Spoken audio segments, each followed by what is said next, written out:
so that she can, have this and take notes. I did cut and paste into the chat the agenda. But as we always do, I want to, check in, see how you all are feeling. So if you could take a few minutes to let us know how you all are feeling today in the chat. I'm gonna go ahead and turn things over. I'll just say I'm feeling productive. I have like 5 things that I'm like flipping in the air and doing at the same time. So it's getting done. So I'm feeling great about that. I'm just glad to be here with you all. I'm going to turn it over to Amanda, but I also need to let her know that I know Gada is going to give us an update on the action yesterday, and because she has to jump off for another call. We can't hear you. You're muted. So you're on vacation. Well, semi vacation. I am in Florida. So Gada, please go ahead. I wasn't able to be there yesterday because I'm out of town. But could you let us know the update? Yeah, so we we went in front of the board, at least the building, in Oakland yesterday at 4. And if any of you were paying attention to the weather yesterday, it was kind of like a downpour. So we didn't all get to speak. It was really, really bad. Like it was thundering and lightning, and it was just hard. So Ms. Paulette spoke, Kate Lovelace spoke, even the media left after about 10 minutes, so they didn't stay the whole time. But I thought I posted a coverage from WESA that I thought was really good and kind of covered the event as well as the overall letter that we had sent to the board that we had several organizations sign on to, which isn't really very different from, I think, ongoing requests that we've had, which is that moratorium on summary citations, what the harm is that it causes, and as well as some infraction codes that also disproportionately harm Black youth and students with disability, which is the terroristic threats and the inciting a disturbance, and really asking them to remove the vagueness from that and to clearly define not just what it is, but what it isn't. So if a child is playing with a stick or whatever, chicken wing at recess or lunch and saying pew pew pew, that's not a terroristic threat, right? Like the context, the age, the ability of the child matters. So taking all of that stuff into consideration, so really, really clearly defining things. One of the things that I added to my testimony as I was speaking yesterday, because after listening to several teachers talk, was that there is not a single person who is saying that children do not need consequences for their actions, but we are saying that the consequence should not be a permanent record that affects their ability to find a job or go to college. That's what we're saying. That's where the line is being drawn. It is different to do restorative practices. It is different to do PBIS or any of the other things that are in the code of conduct. But having a summary citation is an adult criminal offense, right? It's unnecessary. It's unhelpful. The concern right now is that we do have a number of board members that we do think are aligned, but there are some board members who we have concerns are not. So the request is for people to email directly Jean Walker, and Salah Uddin, and maybe Sylvia Wilson as well. But really, if you could get Jean Walker and Salah Uddin to be in support, that would help immensely. And we be able to push some of these changes through. Salah Uddin is not in support? I mean, he's generally in support of things like this, but sometimes it helps to just communicate directly with him about why this is a big issue, like what the harm is and the concern is, and really asking that he'll commit to supporting this. Same with Jean Walker. For some reason, it doesn't seem like Jean Walker like necessarily votes in the way that supports the children that are most harmed. So I think he needs a direct ask from community members, really asking that he supports this. Again, reiterating, we're not saying children shouldn't have any consequences, just not summary citations. So that's it. I mean, that's my update for now. I did email each of the board members today just to kind of reiterate what I said yesterday and ask them for support. Dr. Walters was not present for the public hearing. I think he's at a training maybe or something. So hopefully he's still reading all of the emails. But yeah, they vote tomorrow. So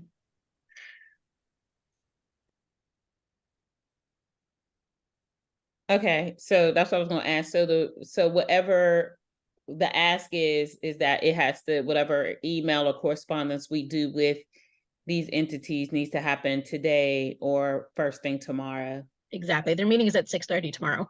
Okay.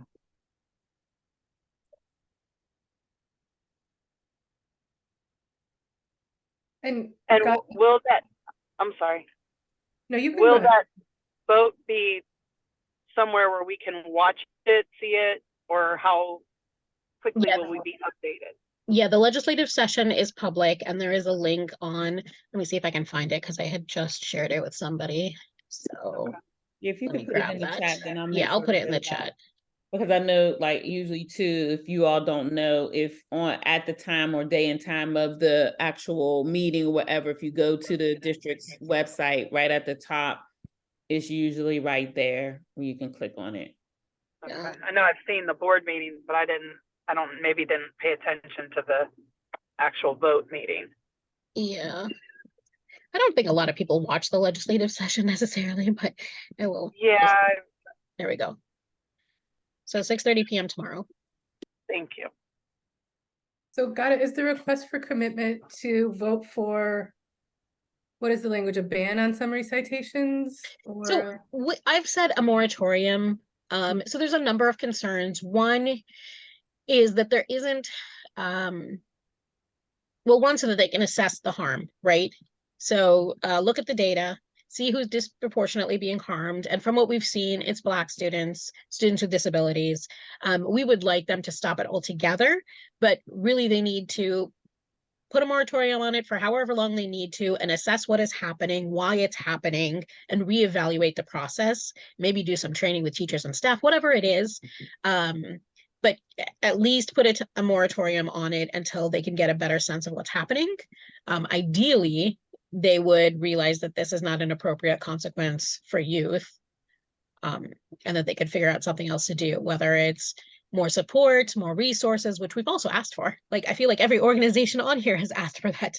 So, yeah.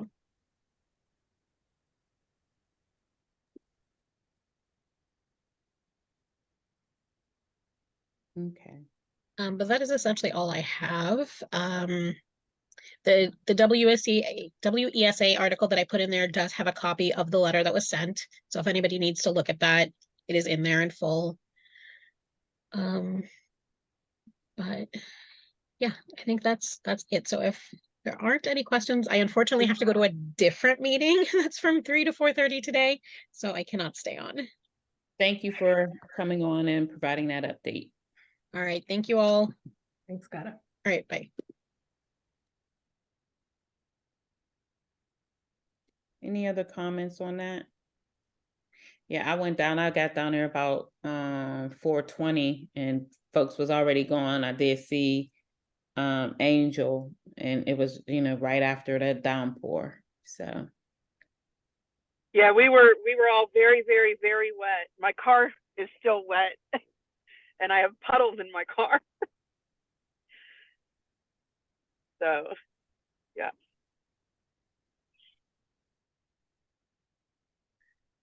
all right. So Amanda, you want to continue on with the agenda? Sure. Do we have other updates about the code of conduct, or was the focus really on the citations from yesterday? Or do other folks have code of conduct, excuse me, updates? Yeah, I don't think I think the focus was specifically like this area, just because of the report and the data that has been shared. And I don't see anybody from, usually our folks from the Education Law Center will provide, kind of some insight on that as well. Okay. Yeah, thanks. I just know that we'd had some conversation before about not necessarily the language of the PPS Code of Conduct, but the enforcement at the school level. So different principals enforcing the Code of Conduct in different interpretations, and how that's affecting students in different school buildings differently. But maybe that's something that we can talk about kind of in this, if we think about priority setting for our group, and the different topics that were brought up, particularly in the all work group convening recently, related to a lot of student discipline issues, and then issues around examining curriculum at PPS or other districts, especially literacy curricula, how they're being implemented, and really trying to address some of the issues related to lagging literacy scores. I know there's a lot of concern about that, and a new curriculum at PPS that will be rolling out next year. And I don't have a lot of information about what that curriculum is or the training that will be attached to it. But the hope would be, I think, that we could ask some folks from the curriculum department at PPS to talk with us about that strategy.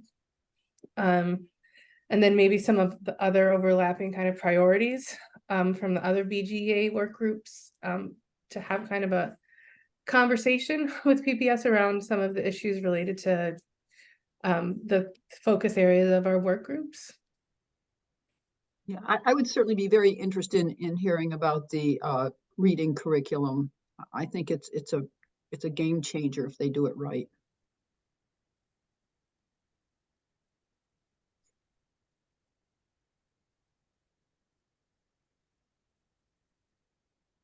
Is this a suggestion to contact Ann Fillmore? Thank He's you. the executive director for ELA. Dr. Olds Pearson would also be a good person to talk to since she's the chief academic officer, but I know that Ann is responsible for the ELA portion of the curriculum. Yeah, that would be fantastic. We had particularly at this all work group convening meeting, a long conversation about the consequences of literacy instruction and children who are still struggling with literacy, as they move through elementary and need them higher grades. And then I know that there's been some effort to address that with a new curriculum. So there was a lot of conversation about coaches and training. So it would be really helpful. I will be willing to reach out to Ann and see if we could schedule something with her in this work group, or maybe in another separate meeting. So thank you for these names. I'm trying to copy them out of the chat, but for some reason I can't figure out how to do that. So I think that is one initiative area that I know people have been interested in this group. And then another one is broadly related to, as always, school safety, particularly for Black girls, related not only to summary citations, but to other exclusionary discipline, and then in general, just interactions between students and staff that can cause conflict between students and staff and teachers, and how training, particularly racial equity training, cultural responsiveness training, trauma-informed care training, may be able to help with some of those interactions, and to improve, kind of de-escalate some situations between students and teachers. And that's one topic. So I think those are kind of the three broad buckets of kind of student discipline, particularly related to staff and student interactions, and how training can address some of that tension about school dress codes and different enforcement in different buildings, how that disproportionately affects Black girls, and then literacy and how that affects Black students overall. And if we have other priority areas that folks in the group are interested in discussing for thinking about maybe creating subgroups or action committees around those topics.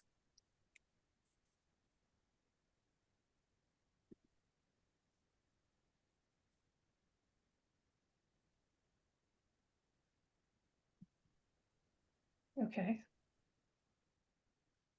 Any thoughts?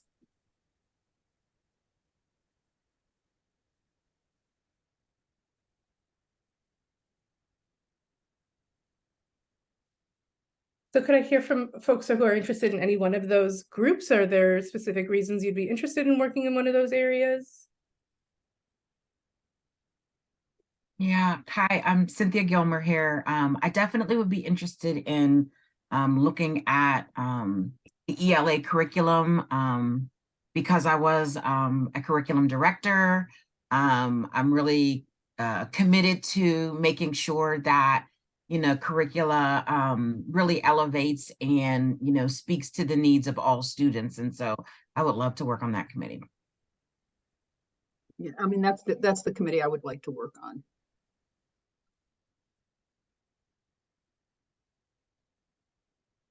Amanda, could you say the committees again? Yes, the committees are early literacy instruction, dress code, and disproportionate enforcement against Black girls, and disparate enforcement across schools within PPS. And of course, we can incorporate other districts in that. And then the third is about training for teachers and cultural responsiveness, trauma-informed care, trying to de-escalate tensions between students and staff that can lead to student discipline and exclusionary discipline.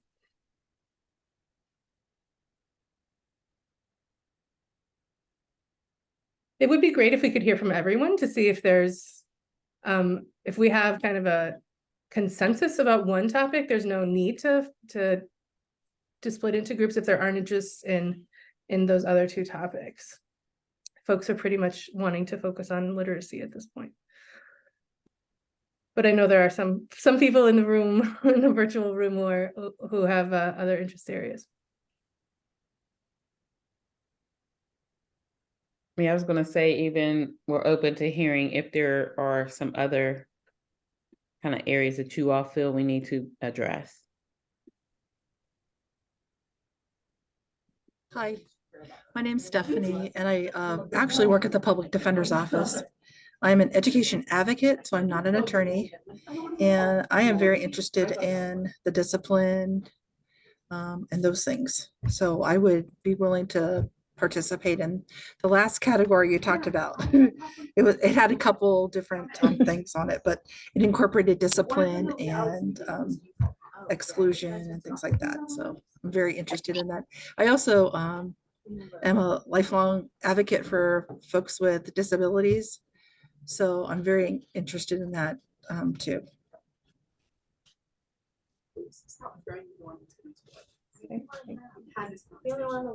So I think I would fit most appropriately in with the discipline category. I also feel like I'm best with discipline. Okay. But a question, if the second, they were both very, I don't want to mess them up, but the second one that you said, if that and discipline can somehow go together, I would be interested in that space also. But if not, and we're just doing one or the other, then I will take discipline. Yeah, there is a lot of overlap, particularly in teacher training, about the kind of effects of ways of interacting with students, particularly ways that can feel humiliating to students. And a lot of that is related to dress code that we've heard in this group over time. And that is also related to kind of the trauma-informed care type of approach to, all students. And of using that approach universally instead of, trying to identify students who might respond to that kind of interaction better. That kind of interaction is kind of universally applied to all students. So in that sense, there is a lot of overlap. Maybe it's a way to think about it as one concept, although the issues related to dress code are so much more policy related, and kind of combining policies so that teachers and principals are not overzealously enforcing that dress code in certain buildings. So there's that distinction, but otherwise there's a lot of overlap. So thank you. I know that we've just had a few people join us, and thanks for coming. We're talking about 3 areas of focus for our work in the future. So the 3 are early literacy instruction, examining literacy curriculum, particularly with a cultural responsivity and inclusivity lens, along with the science of reading, to look at training for teachers in that curriculum. There's a new one rolling out in PPS to take a hard look at early literacy there, and to Ted has suggested a couple folks we can connect with at PPS who might be willing to have a conversation with us about all of that, what that means. The second area was dress code, specifically how it disproportionately affects Black girls and the policies at Pittsburgh Public Schools and across different schools that are at times differentially enforced and interpreted. And the third is issues of discipline related to teacher and student interactions, de-escalating those interactions. So folks were just kind of mentioning which of those areas they might want to focus on, and to get a sense of where we are in terms of spread in this group, where folks are really feeling like they are interested in getting involved. So we have a couple folks that have said discipline, a couple folks that have said literacy. So I'm kind of hoping everyone can chime in with where they feel like they'd like to participate. Hey everybody, sorry that I was a little bit late today. I'm definitely interested in the dress code element, but I know I'm not always able to attend this particular working group. And so if that's not the space that we're working on right now, that's totally fine. We can also keep working on it in health and wellness or pick it up at another point in time. But if there are a few people that want to work on that, I'd be happy to keep plugging away at that topic. I would be interested in the dress code policy. And then like, if we're not going in that direction right now, my second choice would be the discipline and de-escalation. Hi, everyone. I'm Anna K. Yagubian from United Way of Southwestern Pennsylvania, and I am not always able to make these calls. I jump in when I'm able to, so that I can kind of keep in the loop about what is happening, especially because Gwen's Girls is one of our new partner organizations for the next 3 years. So I will jump in when I can, and if I'm able to participate in one of the other groups, I'll let you know. But I'm not sure right now, so I just kind of want to say hello, and not that I'm intentionally not joining a group. Just wanted to kind of let everybody know why I'm here. So thanks. Hi. I'm Emily. I'm relatively new to BGEA, and I just am interested in the discipline portion, but I'd also really love to dig into the dress code space as well, if it's possible. If that work continues, even if it's, you know, smaller, slower, or whatever it needs to be, because it's a small group. I'd love to like not have that thread be lost. Thank you. I'm not sure what I can offer up. I care about the discipline stuff, because I think that that's one of the touch points where we can actually do something about it in the district. But the dress code, or the dress code issues, I think is also super important, because I think that's part of the approach that's being used that needs to be addressed to make sure that there's consistency and it's done appropriately. I also think that the ELA stuff is important, but I'm a math guy, so I try not to step out of my knowledge zone. So I'm interested in both of those. I'm not sure what I can contribute, but I'm more than willing to help or be a thought partner.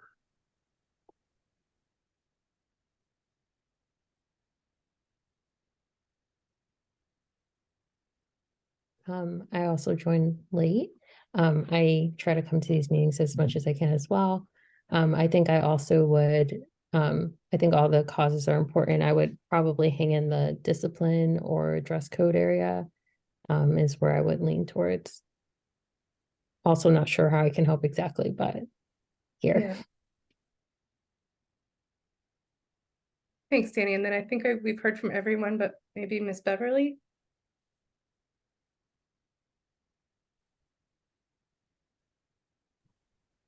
Ma'am, you're muted.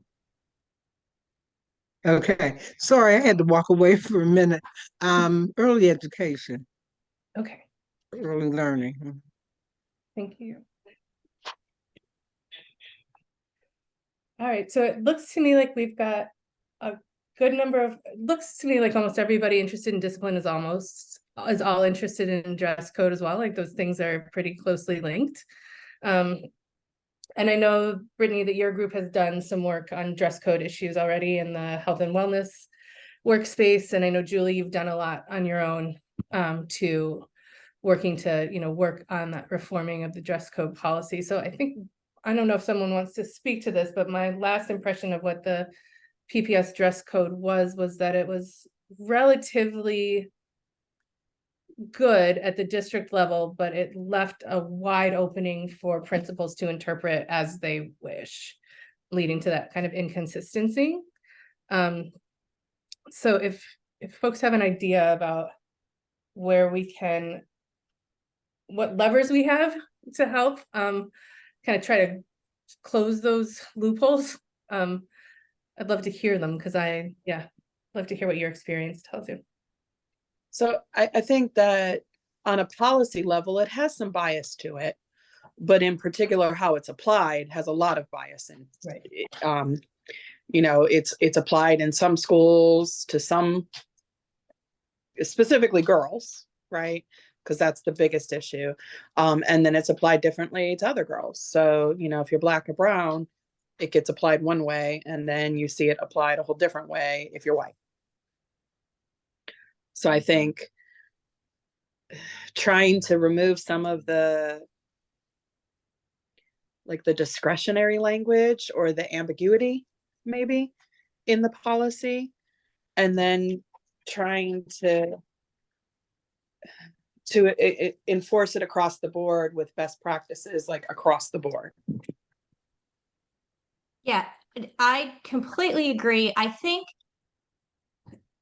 over our previous discussions about this, I guess I'll say at least where I think I ended up was because it will take so long to get people trained and on board with not using it in a discriminatory sort of racially motivated way. The policy that we looked at, I believe from Portland, Oregon, that the National Organization for Women helped the school district write, that is it is not a detailed, it is very broad, and there's very little that is actually restricted.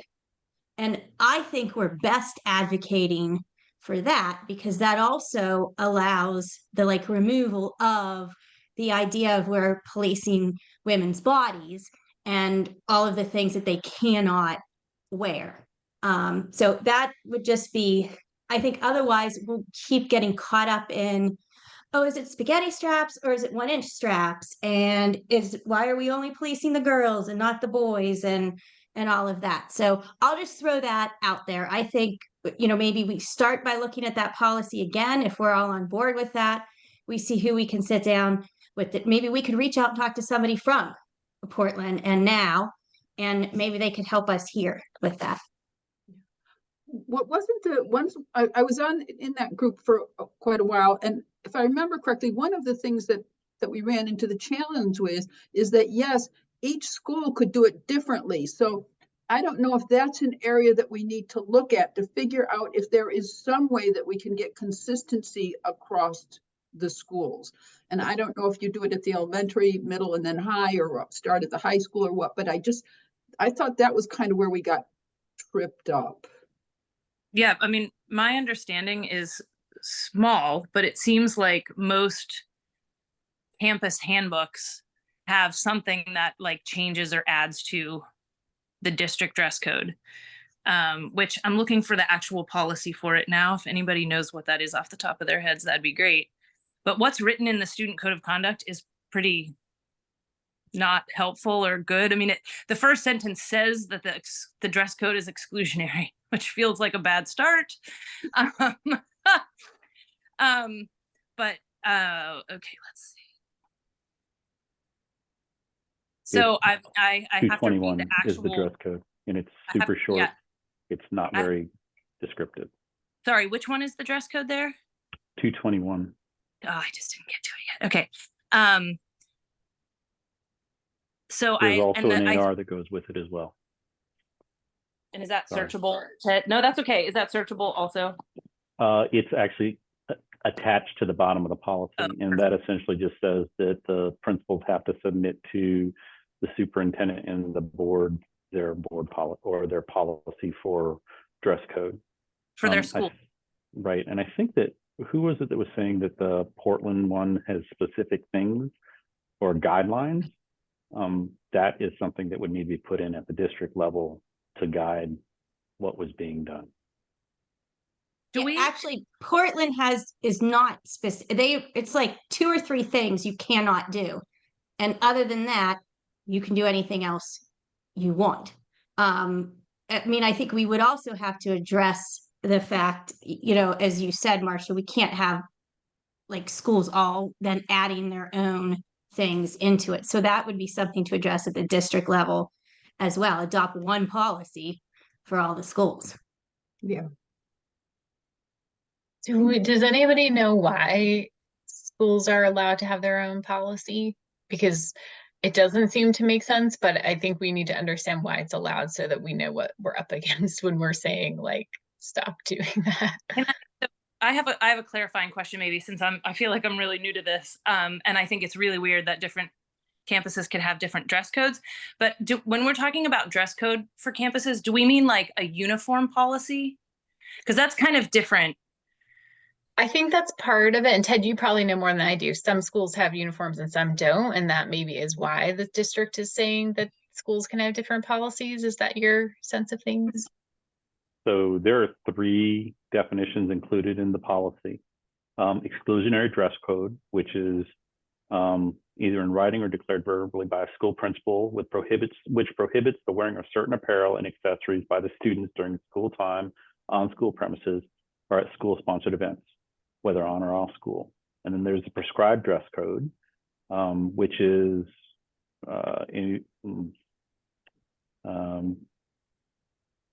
that requires a student to wear a certain mode of dress during school time on school premises or at school-sponsored events or on or off school premises. And then there's a uniform policy, which is a mode of dress specific that is ranging from apparel that is similar in color style to apparel that is identical in color and style. So like there's some granularity in the types of dress code and uniform policy and a separation between them, but it's very nebulous. And then there's the AR that essentially lays out that if there's going to be a student dress code, there's specific that you can't promote sexual activity, violence, use of alcohol, drugs, demeans or degrades another because of race, sex, religion, persuasion, national origin, handicap, or disability. There's some specific things that are identified, and then it identifies that later on in it, any dress code adoption implementation in any elementary, middle school, or secondary school may be modified or terminated by a majority of the parents, guardians, of the students who attend the school. So there's some markers in here that allows the parents to have some say in it as well. So but it does say that the outreach to board will- parents then, if we wanted to get things changed. That was what I remember from our larger conversation, was just that it was sort of like, well, parents decide what the dress code is at the school, and then the district could be like, see, there's nothing we can do about it. And so that feels a little bit strange to me, because I bet most parents and guardians don't know that they're the ones who are deciding the dress code at their kids' schools. But that's just based on my experience at the 2 schools my kids go to.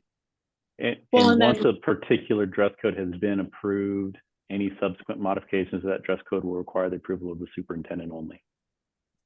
So that's also in here as well. So you probably want to read the administrative regulation, because it specifically lays out how you set up a dress code and how you can change it and how you can eliminate it and what the processes are that need to happen in order for them to occur. If there were some overarching guidance that was specific to what needs to be in dress codes, so that it's consistent across the district, putting it in the AR is not going to be as useful as being very explicit in the policy in order to change policy, it has to come from the policy committee or go through the policy committee. So that's a board committee where board members are. And then what if the parents aren't super, I mean, because at the high school level, not all parents are engaged in what's going on at the school. So if the parents aren't engaged, then who's deciding? If there's already a pre-existing dress code, then that's the dress code that they use, if I understand the policy correctly. So could you engage the students to reach out to their parents to make changes, right? So that there might be a form that the parents might have to sign saying, I prefer dress code A or something like that. And then so that they don't have to spend a whole lot of time on it. And the students could take that out to their parents to get things changed. Or are we dabbling in the forbidden by asking the students to participate in something like that? I think that's a great idea. At least you might get some more parent participation. And maybe I think it's crazy that they're doing it school by school. I think they should have one whole policy across the whole district, and that's the way it is. Maybe split it off into schools that have uniforms and then just schools that don't, and this is what it is. But I'd like having the kid, maybe even have the kids involved to help write this. But maybe it was site-based. I don't know if you remember once. I don't know if this district is still site-based managed, but it sounds like it, because years ago it used to be site-based, where each school building was their own little island, and they ran whatever happened on their island. And it sounds like maybe that's why Pittsburgh's so messed up. Sorry to say, because we're all doing our own thing on our own island, So maybe we need some continuity. So the dress code was last updated in 2012. Just to put some context around it. And it was adopted in 2008. And I don't know what changes they put in place in 2012. So 2008, that may have been an accurate statement. 2012, that may have been some of the changes, but I couldn't respond to that. I think getting students involved is a really good suggestion. And this comes from the students who raise the concerns about this in conversations that we've had with them, and they're the ones that are letting us know how disproportionate it is, right? Because they're the ones who are experiencing being dress coded. So I think that there is an active group of students who are concerned about the existing written policy and implementation, and so I think that would be a really smart way to engage and to get their parents involved in making changes, and sort of like a pathway for advocating for. And it's an old policy, and so like I think it wouldn't be unrealistic to say like, hey, 10 years from the last, not even the approval, but just the last update, maybe it's time to sort of look at this. So if there was a set of recommendations that we could request the board policy committee to look at, once the board approves a policy change, then it would be the requirement of each campus to then go back to their own campus-based dress code or uniform policy and ensure that they had adjusted it to meet the new district policy, and then resubmit it to be approved by the board and the superintendent. So, I mean, that's just, I'm just perusing this lightly while you guys are all talking, but it seems like I think it's totally unrealistic.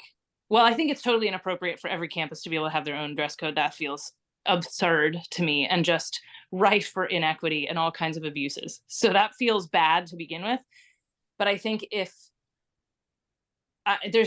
just feels unrealistic to advocate to each individual campus to make their changes on their own, out of the goodness of their heart. So I think our focus should be on engaging the board policy committee in what changes we would like to see. And then it would be up to the schools to ensure that their policies kept pace with the board policy. Does that feel that's accurate?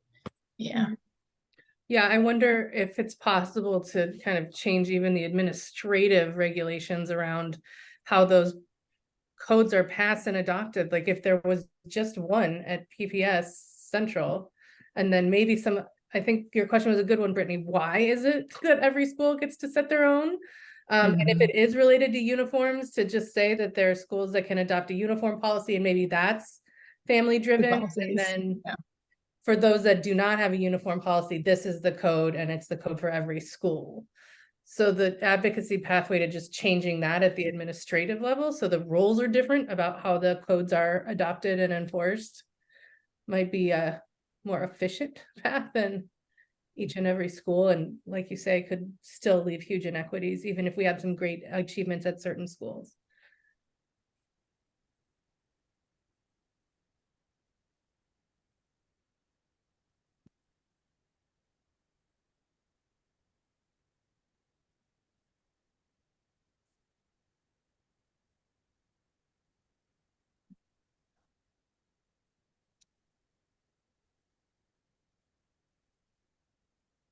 If I can switch it back to literacy for just a moment, is there some place where I can find on the board website or some website with what the which literacy program they've selected, and just so I could do some of my own research? So that would be in the board legislative meetings. That's when they voted on the new adoption, and it would be the adoption for ELA. And my computer is doing very strange things right now, so I can't actually pull it up for you because I've got windows opening up for no reason. And I think it's because someone from IT is trying to fix something that I complained about earlier.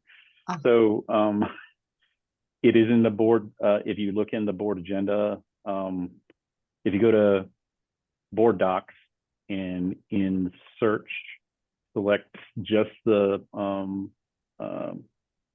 meetings and type in either adoption or ELA adoption, it should come up under that, and it'll be one of the most recent meetings. I should be able to tell you the name of the curriculum, but I can't remember right now. Sorry. It's okay, thank you. Yeah, thanks. I think we'll probably keep literacy as a separate, Marcia, and folks that are interested in doing that, we will try to get a meeting with Anne and Jayla to talk about kind of those issues, because I think that could be a really rich separate conversation, and some people that aren't here now might want to engage in that too. But thank you for bringing it up again. And it would be great if we could, if you do find that, Marcia, if you could share it. Yeah, no, I agree. It's not for this conversation right here. What I was just looking for is sometimes it's helpful to do a little research ahead of time so that you have the questions to ask when somebody's presenting. Oh, absolutely. Yeah, I totally agree. So yeah, if you do, or if. Yeah, I will. Thank you.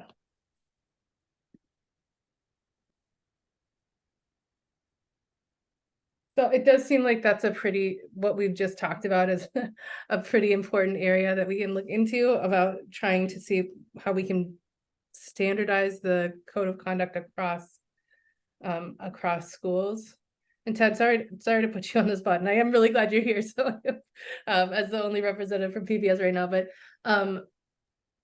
do you have a sense of who is the person that kind of makes those administrative decisions about not just what's in the policy, but how the policies are permitted to be changed, like in this kind of esoteric way of the school dress code, or is that through the board too? So administrative regulations are the responsibility of the superintendent and who he identifies as the person or part of the organization that's responsible. But I'm hoping you can hear me. So the administrative regulations are driven by the policy, and if the policy changes in a way that impacts the administrative regulations, then someone has to go back and change those administrative regulations. Administrative regulations tend to not be touched unless there is a specific reason to, because it's a lot of work for that to happen. So does that answer the question that you're asking? If I understand what you're saying correctly, really is that the administrative regulations can change at the superintendent level. Yeah. Correct. And they're supposed to implement the board policy and identify how it's going to be done across the district or across the schools. Does that once again answer the question?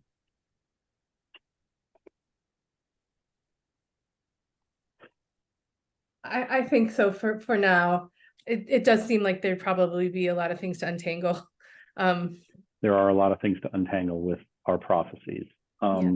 Typically, the policy is where everything starts. So if there's a change in policy, or if the board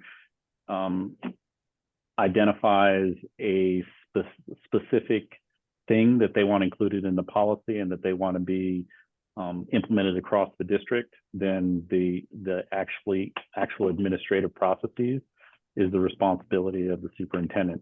Board sets policy, the superintendent and the district set, wow, it's a little weird. The board and the superintendent and the administration implement the policy. That's the intent. I think I found the ELA textbook adoption thing. It looks like it was from April, and Ted, you can tell me if I'm in the right space. It looks like it was from April 26th this year. And it's the K-5 ELA textbook adoption, and it's called Open Court, a kindergarten through 5th grade English language arts core program. Is that the right thing? That sounds like it. Yes, ma'am. So it's agenda item 8.09 from the April 26th meeting, for those of you who are looking for it. And I'll try to pop the link in. And it's called Open Court. Open Core, C-O-R-E. Court, like a tennis court. Open court. Sorry for my not speaking clearly. Thanks for asking. No, you were speaking clearly. I just wasn't sure I was hearing right. Thank you.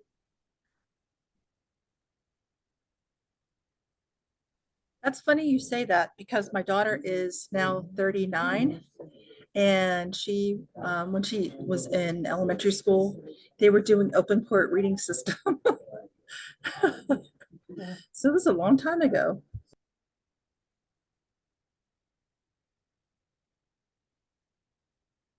Brittany, I see your hand. Yeah, I was just going to say in terms of process. So I think that if we do want to move on advocating for this change to the dress code policy, I think we could kind of use the same process that we used that was successful in getting a policy change around comprehensive sex ed. And so as Ted was saying, like, I think going to the board and advocating for them to make a policy change and submit it through the policy committee and collaborate with us. We can make suggestions on, here's what we would suggest it says, here's our sources of why we're suggesting that, you know, give some evidence behind it.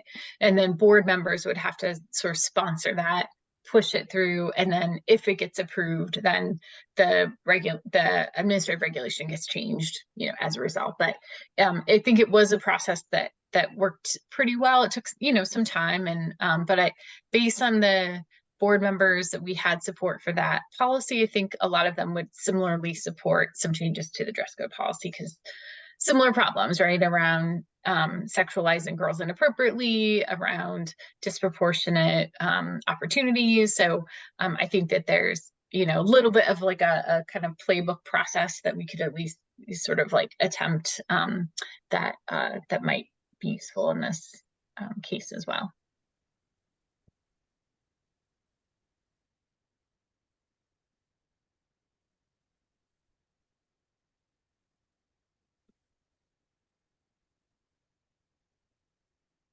Yeah, I think that sounds like a good idea. So we would have to, I think, if we're going to work together as a group on this, determine the suggested language. So Julie shared the Oregon policy, and thank you for that. And Emily mentioned that Austin has a good one too.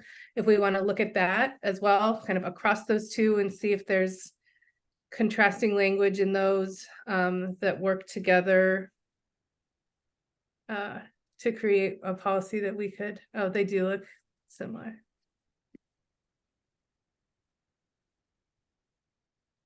So I think that, Austin probably used Portland as a model also, so.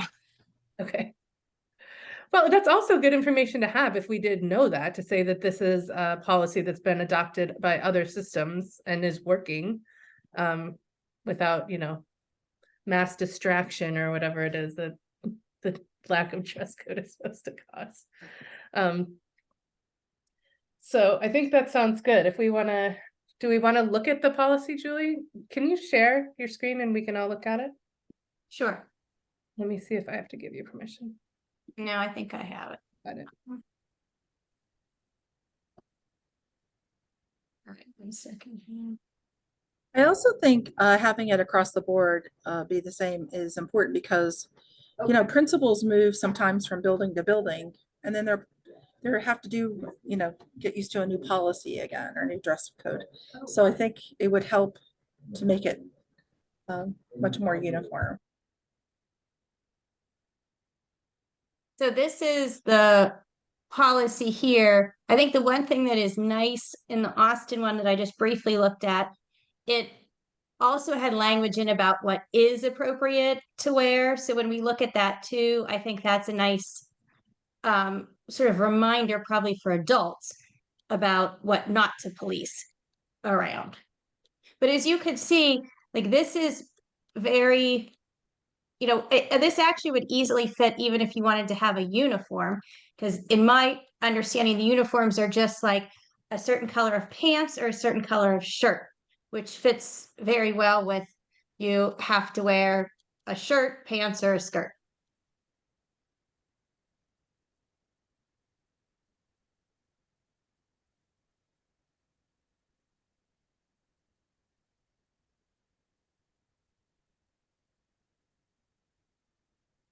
Should I pull up? Did everyone get a chance to look at that? Do you want me to pull up the Austin?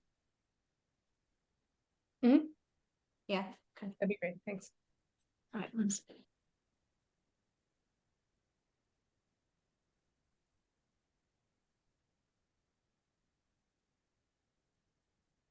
Okay, here we go.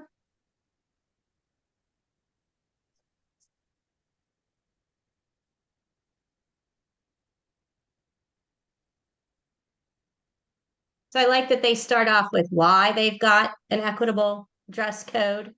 And then pretty much the same until you get to 3, where students may wear religious headgear, they may wear halter tops, they may wear athletic attire, where they're specifically sort of reminding, again, the adults of what the students can wear. And then, of course, they can't wear any of the things I believe that are already in the district policy in terms of anything inciting violence, you know, pornography, things like that.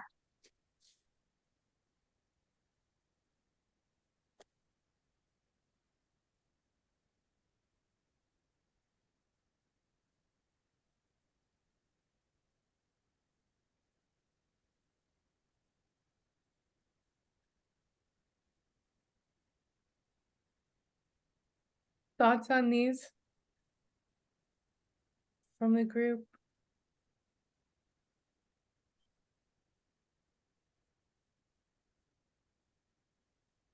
I mean, to me, it seems extremely simple and easy to interpret, particularly with the can wear.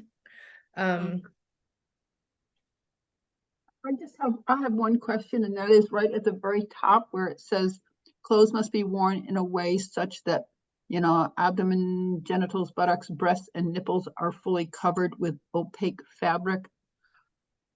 A teenager's breasts, especially girls with bigger bosoms, what does that mean in terms of covering the breasts? I mean, it's, you know, I'm just trying to imagine. I mean, I know a lot of girls, they're mostly covered, but you've got some cleavage that ends up showing. So I'm just wondering, that looks to me like it's open to a lot of interpretation. Yeah, let me flip back to see. I don't remember if Oregon said it the exact same way. Yeah, Portland said covers breasts. Yeah.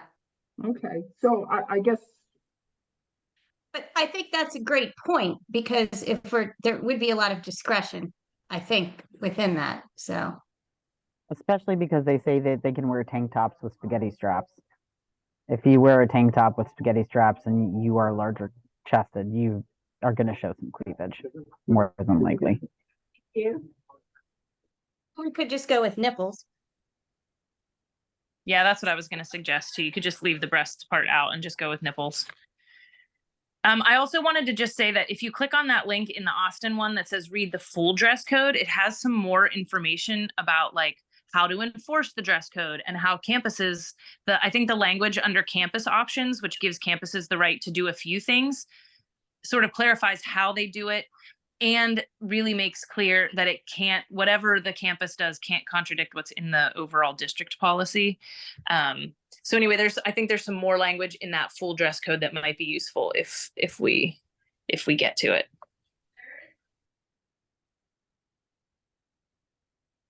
Yeah, I think that's really helpful, especially in, one of our concerns is how it's enforced and the number of girls who tell us they get kicked out of class, they get sent home. And, already it says in here, like only really extreme violations should result in the removal. So even if someone is violating this, the decision to kick somebody out of class should be really not because you see the top of a girl's breast, right? Like, so I think that level of like detail, I think I appreciate that we do need in there.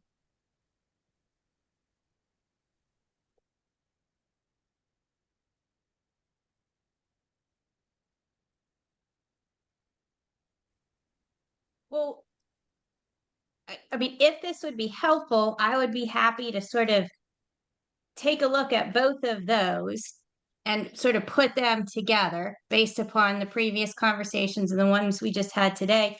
I'd also be willing to reach out to Now, who worked with the Portland School District, just to see, what that experience was like. Do they have any advice?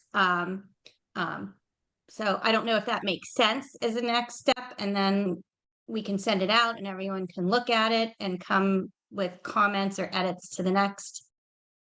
Or I guess we could share it in a Google Doc and people can make comments on it in real time too.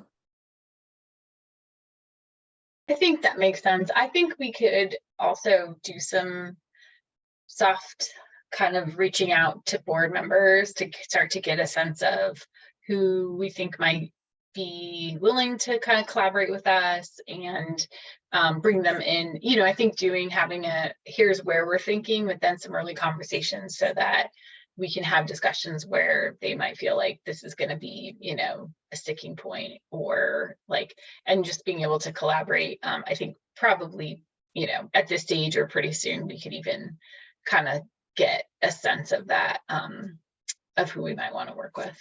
Yeah.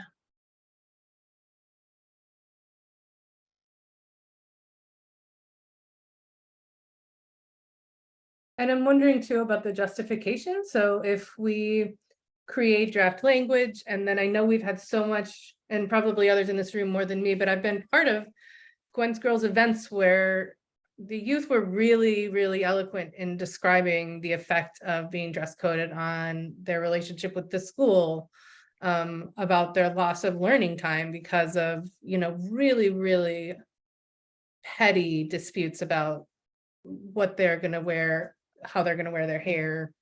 So if we can find, I can look to some of that if we have any kind of archive from the summits in the past or interviews that have been done in the past with maybe Kathy, I can talk to Denise or something about that, to find some of that language we can pull in.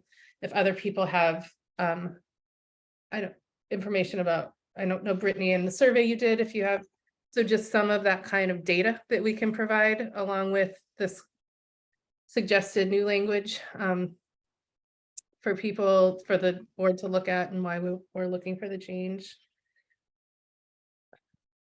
Yeah, I definitely have some data from when we did the sexual harassment surveys and focus groups, which is a few years ago at this point, but I mean, I think still relevant. And then if we want to engage any of the current students as well, just to continue. But yeah, I can definitely pull together some of that, some of the data from that.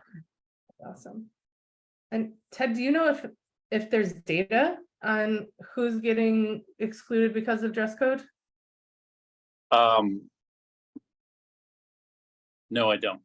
I can look, but I don't think that that's something that's in our discipline system. So it's not something that's going to be recorded that way. And I think that that's actually something that was specifically taken out of the code of conduct. Like there have been comments. I know we've got a board member who talked about it when we were talking about the code of conduct. I think it was last year.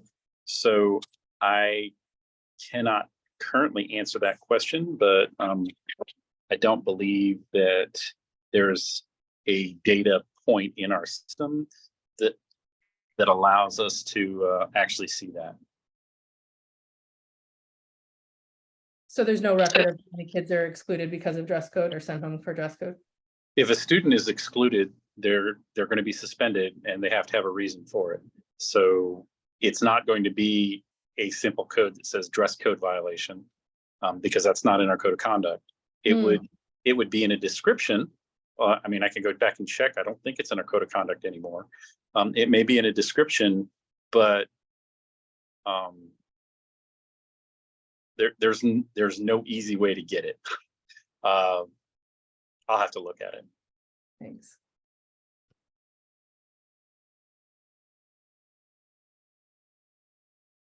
I mean, just to know the number of kids that are missing school hours for that reason, I think is a really important data point if we were able to report that.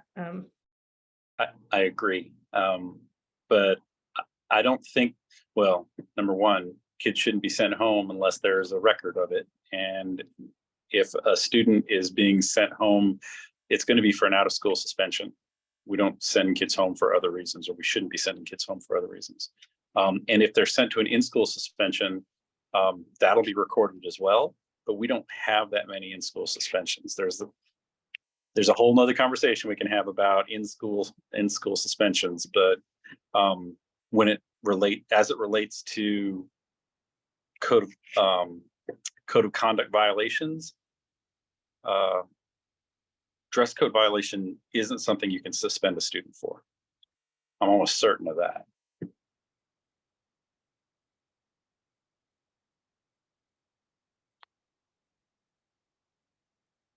But the interaction that results from it could, right? Well, and that's the twist, because if it's not recorded that that's the genesis of that interaction, then we're not going to see that in the record. What we'll see is that there was an altercation or something happened, but we're not necessarily going to have the whole story. So we're not going to have the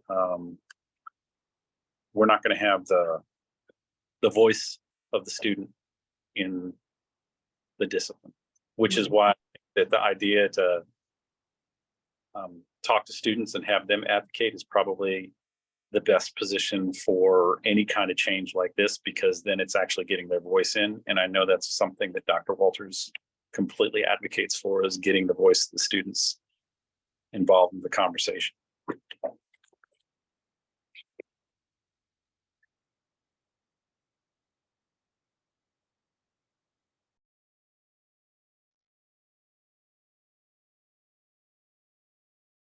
All right, well, I think that's been really helpful. So I just want to clarify that in the clean version of the draft 6 to 12 infraction levels guide, 107 includes dress code violations. It's under non-compliance with posted school rules. But I think the 100s are the ones that you're not allowed to suspend That is or correct. use exclusionary. You cannot right? suspend or use exclusionary for level ones that have to go up to a level 2. So there wouldn't be, any record of that in the suspensions unless there is some sort of escalation that leads to other types of, quote unquote violations. So. Right, and you can't exclude for a level 1 to begin with. So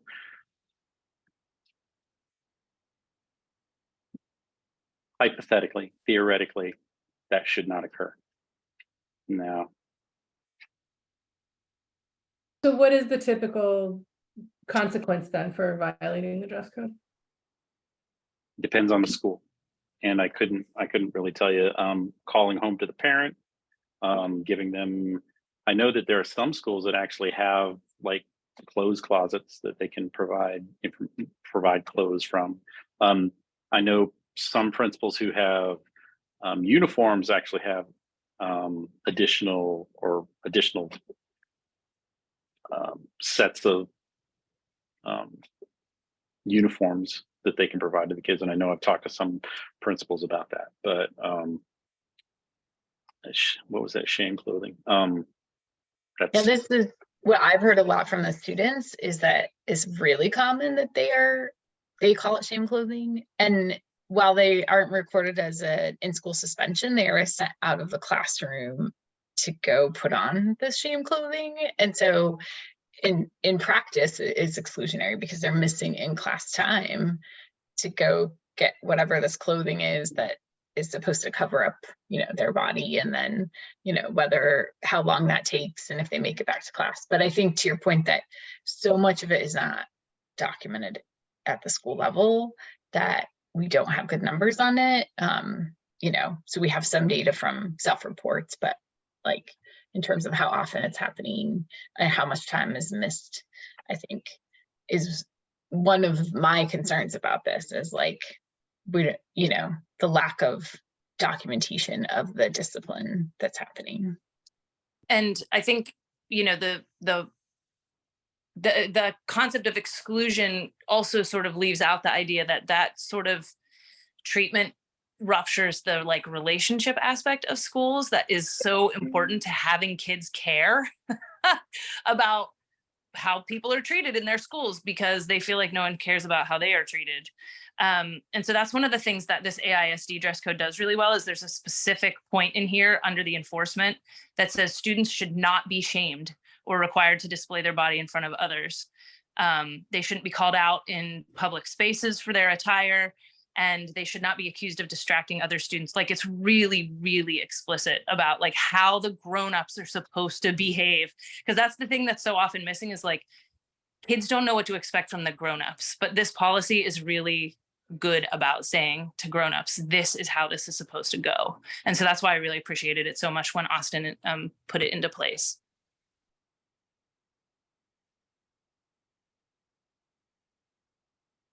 Yeah, and that also doesn't require training in a sense. I mean, training would help, but if you're just saying we're not going to talk about your students' bodies in front of other students, like that's just not, that seems like an easier achievement than long-term training. Yeah, that's great.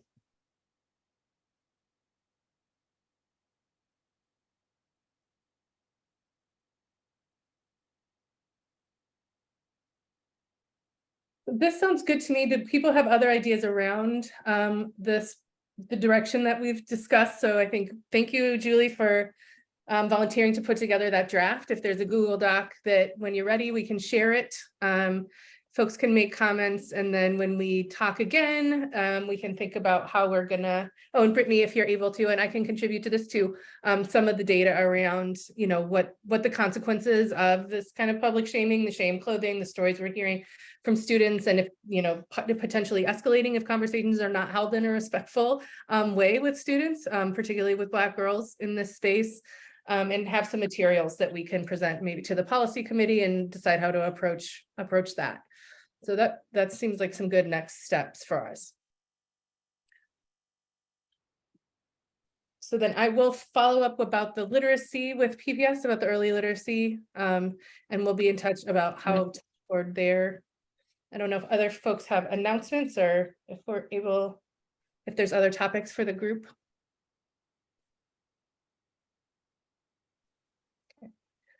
So please remember to contact the board members, Salah Udine and Jean Walker, with comments about the summary citations, urging them to support the moratorium, particularly in light of the disparities in how citations are being administered at PPS. That vote is tomorrow at 6:30, so any email or conversations or communications with them before then would be really helpful in that effort. And I think that is all from me.